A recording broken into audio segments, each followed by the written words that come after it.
Boa noite, meus queridos irmãos. Talvez vocês tenham notado aí algo diferente no texto que será pregado nessa noite. Não pregarei em Atos hoje. Farei uma pequena pausa. Eu gosto de pregar sequencial porque a gente acompanha o livro inteiro do início ao fim, mas certas pausas às vezes são importantes. Como está tendo muita discussão com a questão da guerra entre judeus e islâmicos, o que os judeus têm a ver com a gente, o que a gente tem a ver com eles, qual é o plano de Deus para esse povo. Acho que é um bom momento para a gente parar e refletir um pouco sobre aquilo que Deus tem para dizer sobre esse povo e o que nós também temos a aprender com isso. Portanto, abra sua Bíblia em Romanos, Carta de Paulo aos Romanos, capítulo 11. Carta de Paulo aos Romanos, capítulo 11. Eu farei a leitura do 1 ao 32. Carta de Paulo aos Romanos, de 1 a 32. Peço que os irmãos acompanhem com atenção a leitura do texto. Romanos 11. Acompanhem com fé, com atenção, a argumentação do apóstolo Paulo neste texto, que diz assim: Pergunto, pois, terá Deus porventura rejeitado o seu povo?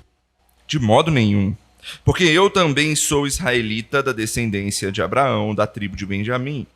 Deus não rejeitou o seu povo, a quem de antemão conheceu. Ou não sabeis o que a Escritura refere a respeito de Elias, como insta perante Deus contra Israel, dizendo: Senhor, mataram os teus profetas, arrasaram os teus altares, e só fiquei eu e procuram tirar-me a vida. Que lhe disse, porém, a resposta divina? Reservei para mim 7.000 homens que não dobraram os joelhos diante de Baal.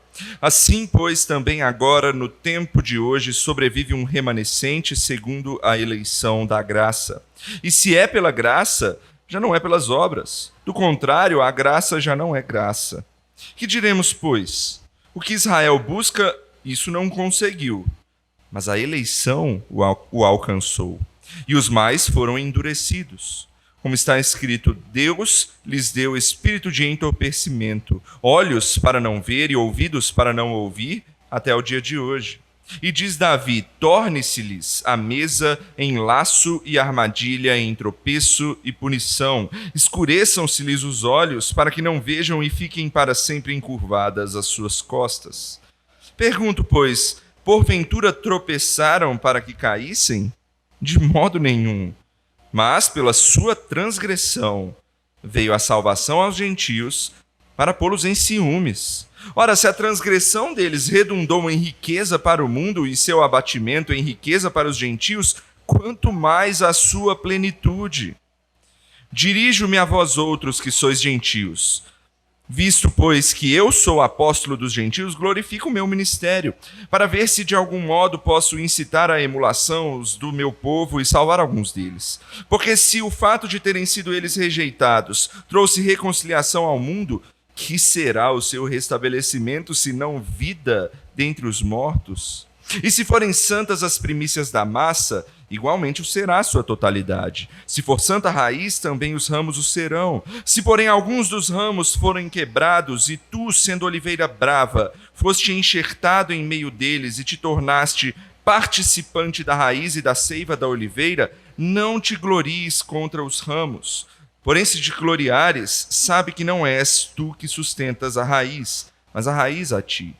Dirás, pois, alguns ramos foram quebrados, para que eu fosse enxertado. Bem, pela sua incredulidade foram quebrados. Tu, porém, mediante a fé estás firme. Não te ensoberbeças, mas teme, porque se Deus não poupou os ramos naturais, também não te poupará.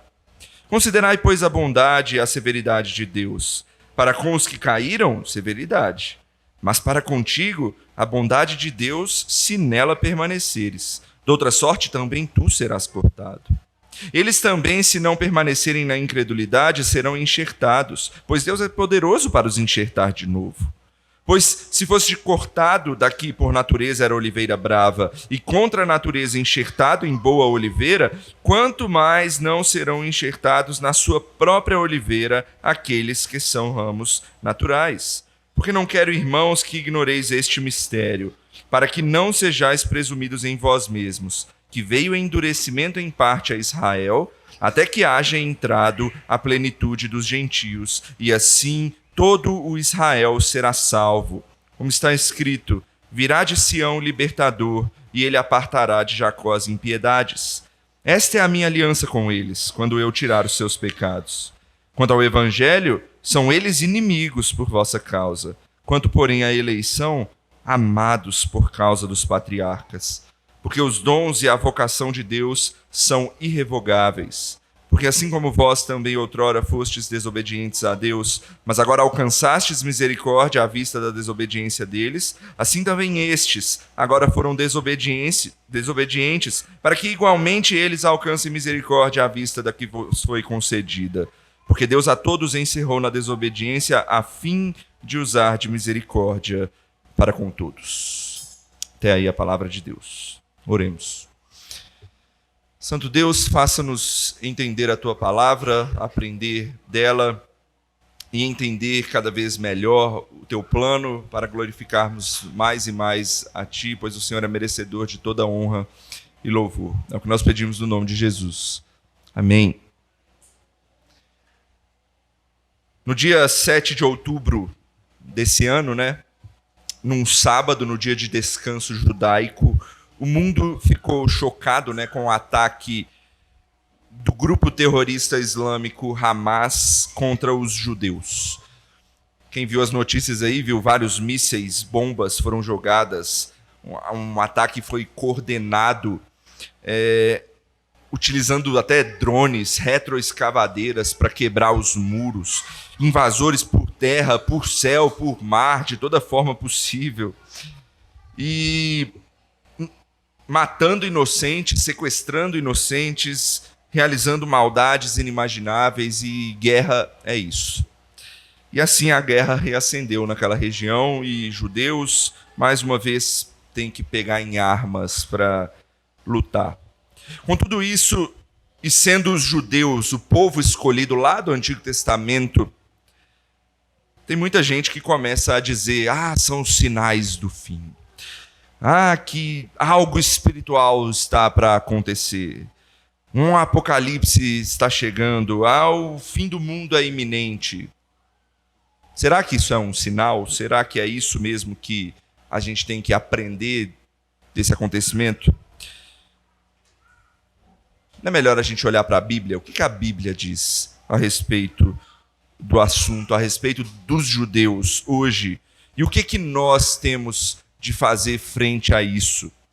O texto de hoje é muito útil para mostrar qual o plano de Deus para judeus e para gentios também, na história, no seu grande plano da redenção. A Bíblia tem algo a nos dizer sobre isso. A guerra de hoje nem tanto. Melhor do que tentar ler a escatologia, divina pelos eventos desse mundo mal, é lendo a Bíblia que a gente vai entender o que Deus realmente quer revelar a nós. Então, assim como a nossa relação com os judeus e o motivo ainda maior pelo qual nós devemos estar em oração, esse texto vai nos mostrar um pouco sobre essas questões. Em resumo, o que eu quero que a gente aprenda hoje é que o grandioso plano de Deus é continuar expandindo o seu povo, sejam judeus e gentios, salvando-os graciosamente até que Cristo volte. O plano é esse. O plano grandioso de Deus é continuar expandindo o seu povo com judeus e gentios até que Cristo volte, quando o povo estiver completo em plenitude. É isso que esse texto vai ensinar para a gente. Vamos ver isso em 3 partes aqui nesse texto. Em primeiro lugar, Paulo ele vai deixar bem claro para a gente: Deus não rejeitou os judeus, mas há um endurecimento. Isso é a primeira coisa que a gente tem que ver que Paulo nos ensina. Deus não rejeitou o povo judeu, mas há um endurecimento. Olha aí o versículo 1 mais uma vez. Pergunto, pois, terá Deus porventura rejeitado o seu povo? O povo aí claramente é judeus, tá? De modo nenhum. Porque eu também sou israelita, da descendência de Abraão, da tribo de Benjamim. Deus não rejeitou o seu povo, a quem de antemão conheceu. Então Paulo está trazendo à tona uma pergunta que poderia ter surgido depois de tudo que ele explicou em Romanos. Eu vou fazer um brevíssimo resumo aqui para a gente. Até o capítulo 8, Paulo foi ensinando o evangelho de uma maneira grandiosa. Por que Cristo ele é o Senhor, ele é o novo Adão. E por que a gente pode confiar em Cristo? Inclusive, o final do capítulo 8, a gente até canta regularmente, né? Quem nos separará do amor de Cristo? E é isso que ele termina. E aí pode ser que surgisse a pergunta que é: mas o que houve com o povo original de Deus? Os judeus. Por que é que eles não creram? E no capítulo 9, Paulo vai começar a trazer essa explicação. O povo judeu ele teve os seus vários privilégios. Paulo cita vários. Olha ali, capítulo 9. Abra lá, vamos dar uma olhada nesse texto. É importante a gente participar olhando o que Paulo fala. 9, versículo 4, ele diz assim: são israelitas, pertence-lhes a adoção e também a glória, as alianças, a legislação, o culto e as promessas. Deles são os patriarcas e também deles descende o Cristo, segundo a carne, qual é sobre todos Deus bendito para todos sempre. Amém. Paulo falou vários privilégios aí que os judeus têm ou tiveram ao longo do tempo. Mas esses privilégios, Paulo vai deixar claro, não são certeza de salvação. Privilégio é uma coisa, salvação é outra.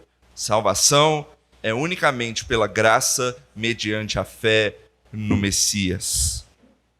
Ou seja, não é só nascer judeu que já está salvo. É o que Paulo está explicando. Precisa crer, precisa fazer parte não do Israel físico, mas do Israel espiritual. Ele fala isso lá no 9, versículo 6.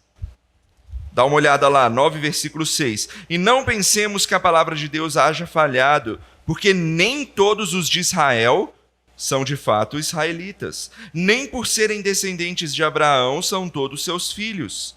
Mas em Isaque será chamada a tua descendência. O que ele está dizendo aqui? Que os judeus não é por serem filhos de Abraão que eles são parte desse Israel, mas apenas aqueles que são pela fé em Cristo Jesus, ou para os do Antigo Testamento, pela fé no Messias que viria.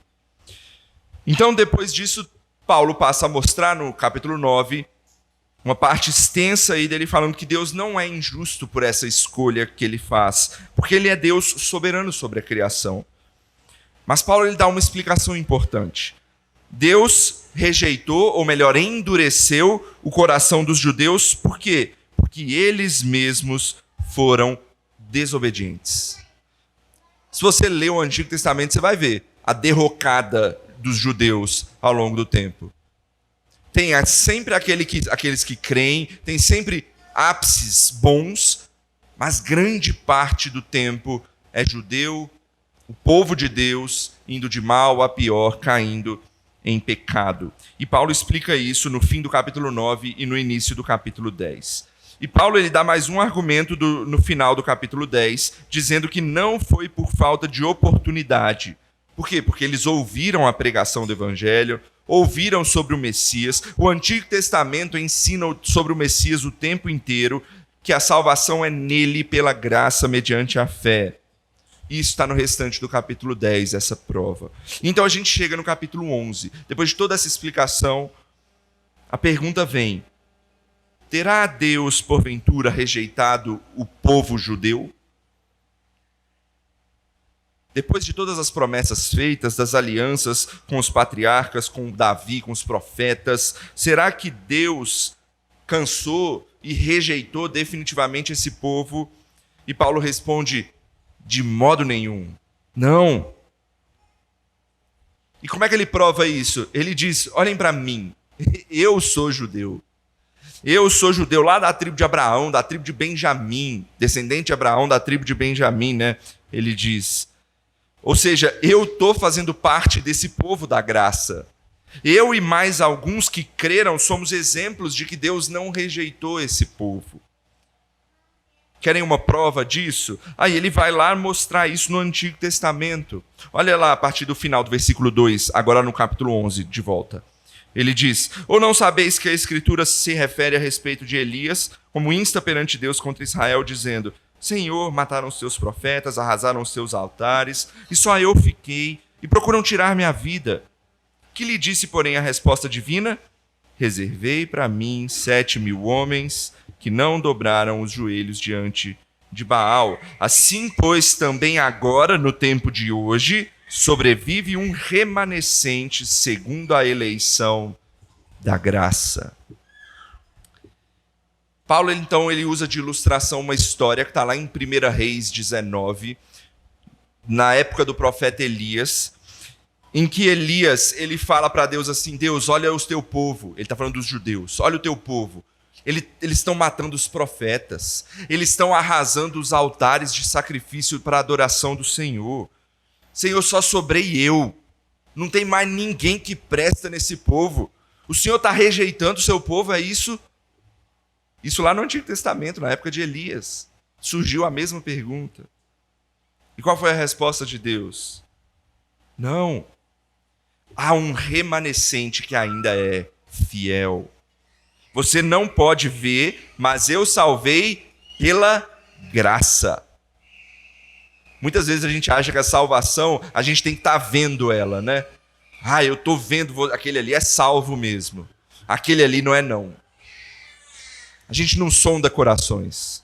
Paulo está falando, a salvação foi pela graça desse remanescente fiel.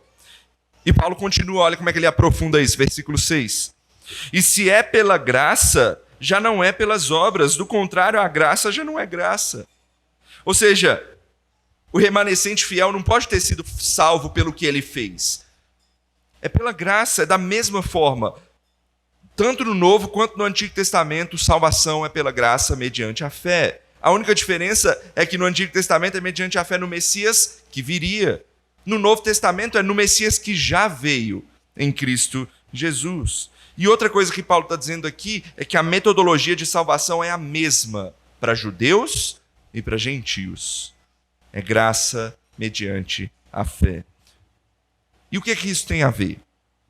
Tudo. Tudo. Por quê? Porque na sequência Paulo vai dizer que os judeus entenderam errado. Olha o versículo 7. Que diremos, pois? O que Israel busca, isso não conseguiu, mas a eleição o alcançou e os mais foram endurecidos. Ele está dizendo que Israel, o povo de Deus, o povo judeu, ele estava buscando a salvação de uma outra forma. Qual a forma? Simplesmente pelo que eles são, judeus. É como se eles estivessem dizendo assim: como eu sou o povo escolhido por Deus, como eu sou descendente de Abraão, de Isaac e de Jacó, é só eu seguir minha vida que eu estou salvo. Está no meu sangue. Eu faço parte do povo de Deus. A justiça vai chegar para mim. Lembra do Novo Testamento, quando Jesus vem? O tempo inteiro os judeus perguntam isso para Jesus, até os apóstolos questionam isso para Jesus, né? Eles falam: Jesus, é esse o tempo que o Senhor virá e vai arrasar com as nações e a gente vai voltar a ser o que era? É isso que eles têm como justiça. Essa justiça vai vir. Paulo ele já falou isso antes. Olha o capítulo 9, para a gente entender melhor. Capítulo 9 de Romanos, verso 30. Olha o que está escrito.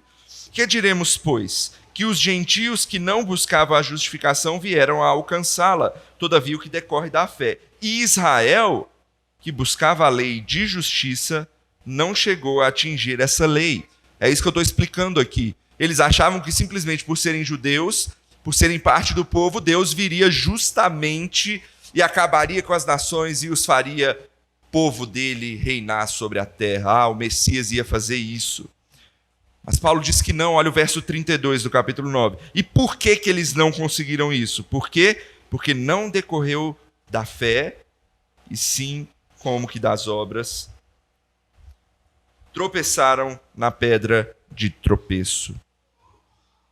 Por que eles não conseguiram salvação dessa forma? A resposta, porque ao fazer assim, eles esqueceram da fé em Deus e tentaram fazer simplesmente por obras. Obras aí, no caso, eu sou o que sou judeu, acabou, tá bom para mim, é só eu seguir sendo judeu. Não. A resposta é pela fé. Salvação é pela fé. Por isso ele diz que os gentios, que não eram esse povo especial, foram eleitos. Aqueles que demonstraram a fé no Messias. E aqui ele acrescenta, então, agora voltando para o capítulo 11, né? A gente está dançando de um lado para o outro. Voltando para o capítulo 11, lá no versículo 7. Por que os de Israel não conseguiram? Ele diz, não conseguiu, mas a eleição os alcançou. Ou seja, ele está voltando ao remanescente fiel. Alguns ainda assim são eleitos. Há um remanescente, mas é pela graça. Como que dizendo que é da mesma forma, é pela graça mediante a fé em Cristo. Paulo vai provar isso mais uma vez, e nesse tempo inteiro ele está sempre apontando para textos do Antigo Testamento. Aí nos versículos 8 a 10 do texto, ele vai citar alguns textos do Antigo Testamento para provar o ponto dele. E o ponto dele é: Deus endureceu os judeus. Há um remanescente, mas o resto foi endurecido. E aí ele cita alguns textos que falam que Deus lhes cegava os olhos para não ver o caminho certo, Deus lhes tapava os ouvidos para que eles não ouvissem. Como é que a gente explica isso? Como é que funciona isso? Meu irmão, essa é a consequência principal do pecado. Nos afastar de Deus, nos cegar para Deus, nos tapar o ouvido para ouvir a mensagem de Deus. É uma via de mão dupla. Perceba, eles foram endurecidos. Mas o que os fez ser endurecidos? O pecado deles. Eles pecam e Deus traz a consequência. É o endurecimento. Ao longo da história, Deus foi bem gracioso com os judeus. Mas eles foram pecando e Deus foi se endurecendo contra eles. Por mais que um remanescente voltasse, a maioria do povo não voltava. Pecava, permanecia em pecado. Então isso causou um endurecimento pela desobediência desse povo. Logo, os judeus, eles não foram rejeitados por Deus. Eles são o povo de Deus. Mas o pecado os fez se afastar de Deus, o que os endureceu, e por isso Deus chamou outro povo. Então essa é a primeira parte que a gente tem que entender. Deus não rejeitou o povo judeu, definitivamente. Mas há um endurecimento da parte de Deus, porque eles pecaram e eles não creram no Messias. Mas a história não acaba aí. Vamos entender melhor isso. Como é que funciona esse endurecimento? Até quando ele vai durar? Como é que isso funciona? Qual o propósito de Deus nisso tudo? Esse é o nosso segundo ponto. A gente vai ver que o propósito desse endurecimento é trazer reconciliação do mundo para com Deus. Trazer reconciliação do mundo para com Deus. Olha o versículo 11. Pergunto, pois, porventura tropeçaram para que caíssem? De modo nenhum, mas pela sua transgressão veio salvação aos gentios, para pô-los em ciúmes. Esse versículo 11 é bem importante, tá? Preste atenção aqui. O que ele está perguntando? Deus os endureceu para que eles caíssem? Ou seja, por que Deus endureceu eles? Foi para simplesmente fazer eles caírem na consequência do mal que eles cometeram? Não. Se Deus os tivesse rejeitado, beleza, essa é a consequência de fato do pecado. Te leva a cada vez um poço sem fundo. E o final é inferno, é morte eterna. Infelizmente, essa é a consequência do pecado. Mas esse não é o propósito de Deus. A resposta de Paulo é não. É um enfático não. há um propósito grandioso nesse endurecimento. E eu posso dividir esse propósito em duas partes, esse versículo 11 nos mostra. Um intermediário e um final. Qual que é o propósito intermediário aqui? Ele diz que é a salvação dos gentios. A forma que Deus utilizou para incluir os gentios como povo foi que o seu próprio povo, Israel, o rejeitou. Então é como se Deus falou assim, vocês não querem ser o meu povo, então eu vou abrir espaço para quem quer. E os gentios foram incluídos, então, no plano de salvação. Olha o propósito grandioso de Deus. Só que uma coisa é importante aqui. Muita gente diz, então, que o povo gentio, ou que o novo povo, Israel espiritual, é uma substituição ao Israel étnico, ao Israel físico. Não. A igreja não substituiu Israel. A igreja expandiu Israel. Isso é importante da gente entender. A igreja expandiu o povo de Israel. Nós somos hoje Israel, sim, Israel espiritual, como gentios que somos. Mas é uma expansão do Israel, o povo inicial de Deus. E por isso a gente é levado a um segundo propósito, que é o propósito final de Deus, que é utilizar essa expansão, e Paulo usa uma palavra interessante, para colocar o povo inicial, os judeus, em ciúmes. Você viu a palavra que ele usou aí? Em ciúmes. É um novo propósito que Deus está tendo aqui para Israel. Como assim ciúmes, você se pergunta? E não entenda como aquele ciúme invejoso, corrosivo, negativo, daqueles filmes de romance que a gente gosta de assistir. A gente, mais ou menos. Tá? Não é esse tipo de ciúme que Deus está falando aqui, que Paulo colocou aqui. Mas é como se fosse um ciúme santo. A palavra de Deus, inclusive no grego, para ciúme, também pode ser zelo. Sabe aquele zelo aquela mãe que pega o filho e não quer botar no colo de ninguém para o menino não pegar doença nenhuma. É um zelo muito forte. Então a ideia é mais ou menos essa. Significa o quê? Que Deus está fazendo isso para que os gentios vivam de uma maneira tal que desperte o desejo dos judeus voltarem a ser povo de Deus. Esse é o propósito de Deus. É o segundo propósito de Deus aqui. Deixa eu ilustrar então o que está acontecendo para a gente entender. Quem tem mais de um filho vai entender mais fácil. Imagina então um pai com 2 filhos e ele é desobediente e o outro está obedecendo. O desobediente, o pai vai lá e exorta, ele repreende, faz o que dá para fazer, mas ele insiste no erro. Até que chega um momento que o pai fala assim, então vai lá, faz aí o que você quer fazer. É como se o pai estivesse endurecendo para esse filho. Às vezes a gente deixa a consequência natural do erro do filho acontecer para ele aprender.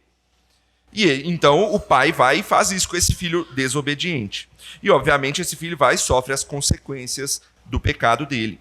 Enquanto isso, o filho obediente que está obedecendo, ele está recebendo certas graças aí concedidas pela sua obediência.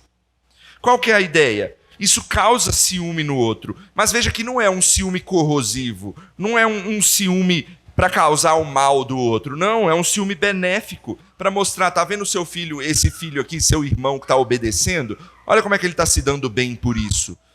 Enquanto você que está desobedecendo está se dando mal. Olha para ele, aprende com ele e volta para o caminho certo. Essa é a ideia, esse é o propósito de Deus.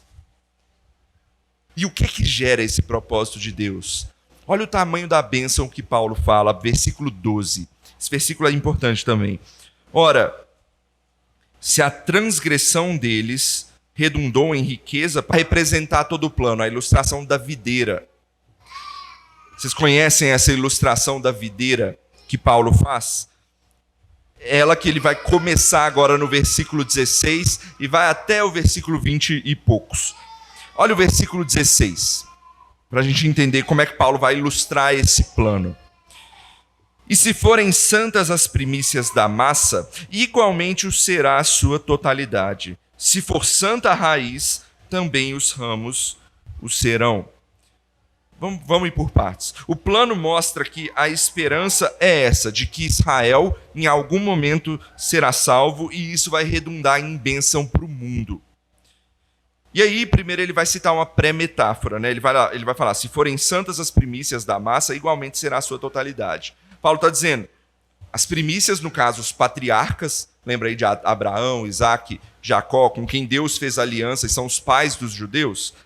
Então, o que ele quer dizer é que Deus prometeu ser o Deus deles, e então ele vai ser o Deus também dos seus descendentes, da totalidade deles. Ele não vai os rejeitar. E em seguida ele inicia a metáfora da videira também, né? Se for santa raiz, também os ramos o serão.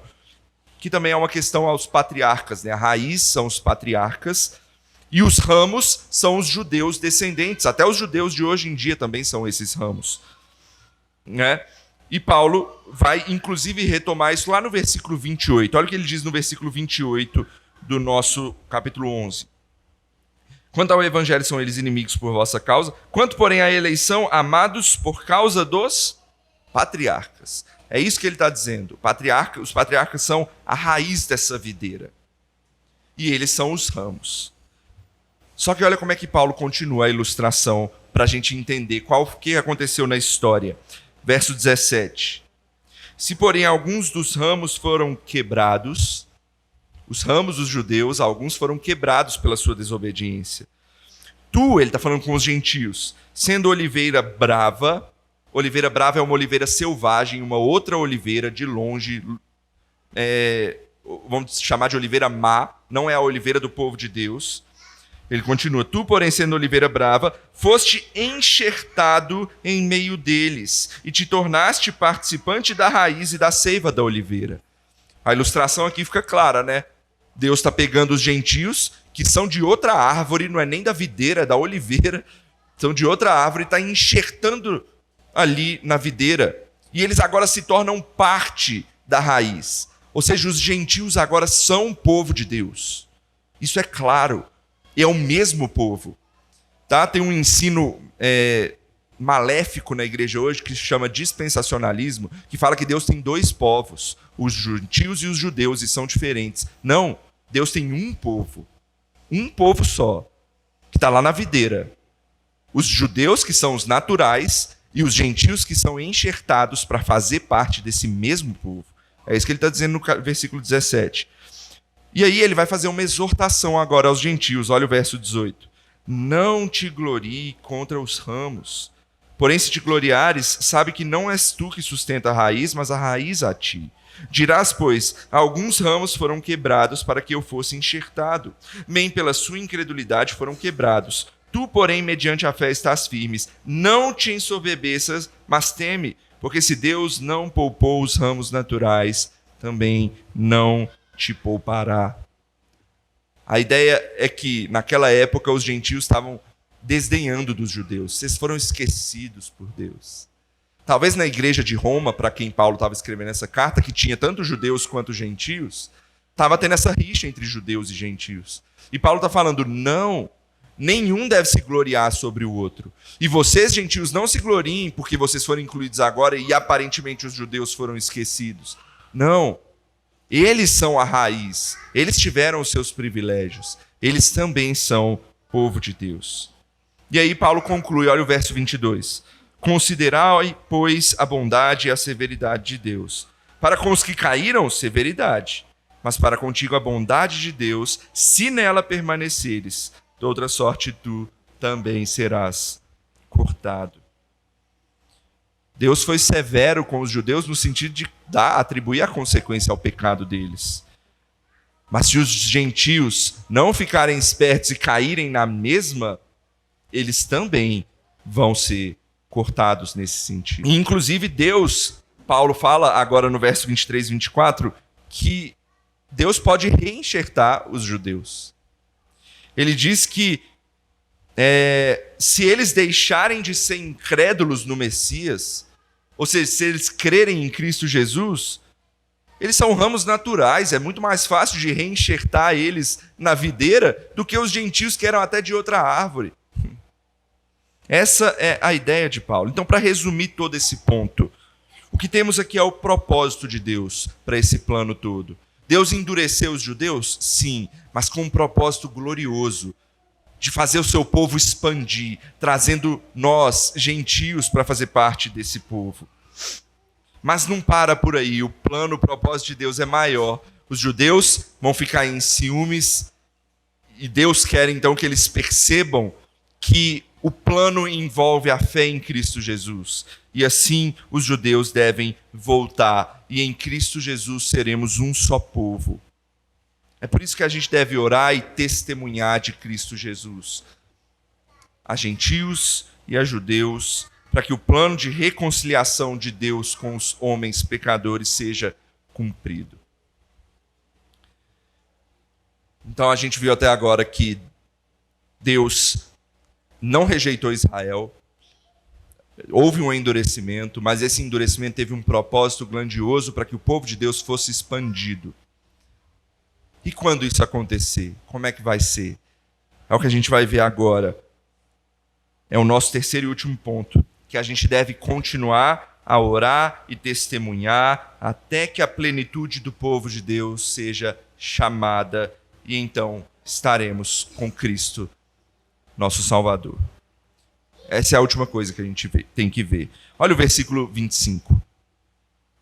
Porque não quero, irmãos, que ignoreis este mistério, para que não sejais presumidos em vós mesmos, que veio o endurecimento em parte a Israel, até que haja entrado a plenitude dos gentios. A palavra mistério aí, na Bíblia, a gente até tratou isso em algumas aulas de dons, para quem estava aqui na escola dominical, não significa algo que está encoberto ou que está guardado que ninguém sabe, tá? Na Bíblia, a palavra mistério significa algo que estava encoberto e agora está sendo revelado. E o que Paulo está revelando aqui para nós? Que o endurecimento dos judeus ocorreu para que viesse a plenitude dos gentios. Essa palavra plenitude é importante. Plenitude significa completude, ou seja, é algo completo, é um número completo. Ou seja, o endurecimento dos judeus vai acontecer até que o número dos gentios eleitos por Deus esteja completo. Agora sim a gente está falando de escatologia. Agora a gente está falando de fim dos tempos, tá? Qual é a ideia? Quando essa plenitude dos gentios chegar, ou seja, quando Deus chamar todos aqueles gentios a quem ele elegeu, o endurecimento aos judeus vai acabar. Essa é a mensagem que Paulo está trazendo. Ou seja, o endurecimento dos judeus é temporário. Deus não rejeitou os judeus, mas está temporariamente endurecido com eles porque eles rejeitaram o Messias. Mas há uma promessa fortíssima aqui, que quando vier a plenitude dos gentios, o que vai acontecer? Olha o versículo 26. E assim todo o Israel será salvo. Como está escrito, virá de Sião o libertador e ele apartará de Jacó as impiedades. E assim que o endurecimento acabar, todo o Israel será salvo. O número vai ser completo do povo de Deus. E aqui é escatológico mesmo. Todo mundo que Deus elegeu vai ser chamado. E é o ponto para Cristo voltar. Certamente esse é um dos textos mais polêmicos, tá? Da Bíblia. Ou do Novo Testamento. A dúvida está em o que representa Israel aqui, né? Será o povo étnico ou será o Israel espiritual que inclui os gentios? Essa discussão é grande. Eu tenho a minha opinião que eu vou trazer aqui.